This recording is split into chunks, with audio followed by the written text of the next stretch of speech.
Welcome to Women in the Know, where we discuss everything from politics and policy to relationships and marketing. We take the knowledge we have gained from our interviews and our life experiences and share it with you, the viewer, in hopes that we all can learn a little something each week. So, Rebecca, this week we just talked to Leo Goldberger, who has several brands, just sold the Patch Boys, has a couple of new ones, newer ones.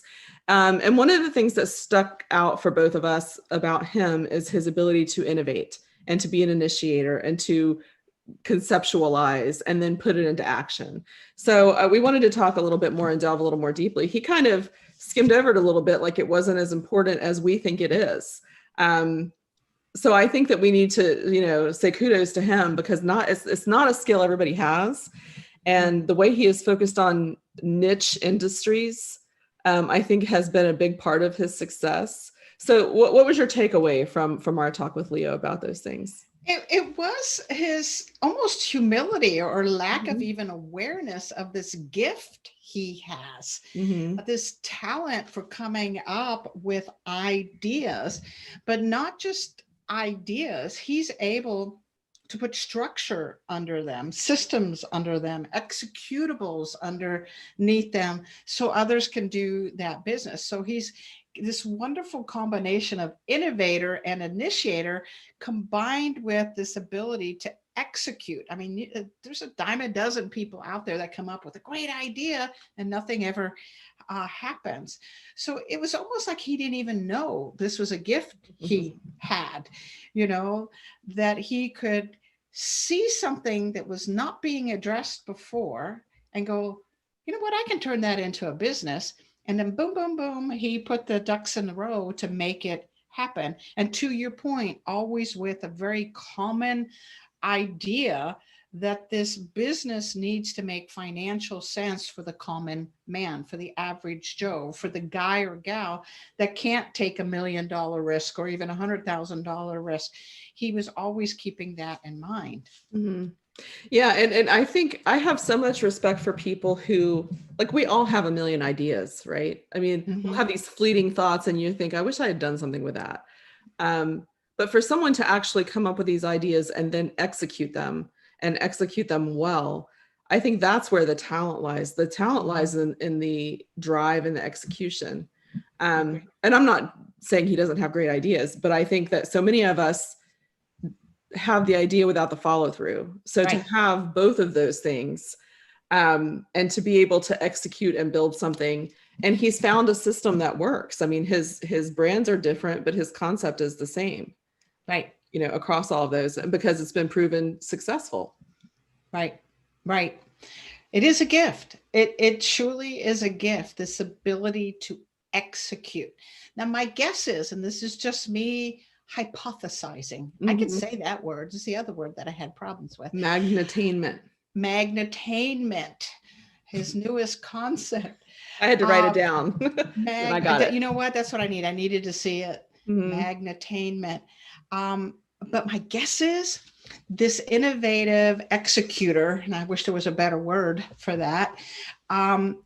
There's probably a certain point where a business grows, where it becomes more of a perpetuate the system, manage, the day-to-day kind of stuff, probably isn't as exciting for him or as big of a challenge or even something he would be seriously long-term interested in. His God-given talent is in idea, execute, grow it to a certain place where it makes sense for others.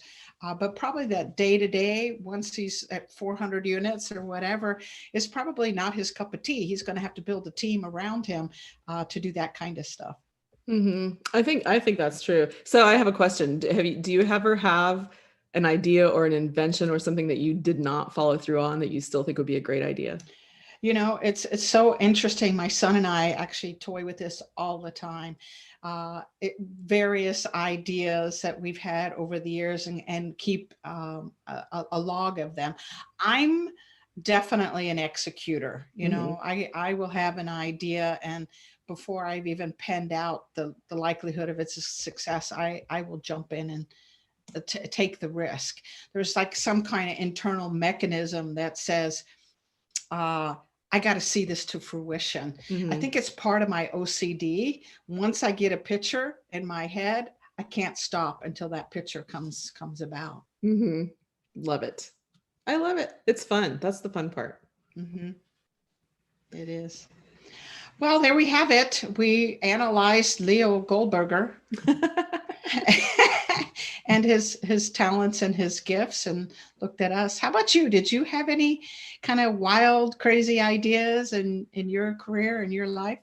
Um, I always have ideas in terms of writing and telling stories and that kind of thing. But the one thing that sticks out that I never did was when I was having babies, I had them every 2 years. So I had 0, 2, and 4 when they were all born. And you know how a baby teethes and you give them a spoon at a restaurant and they Mm-hmm. chew on the spoon?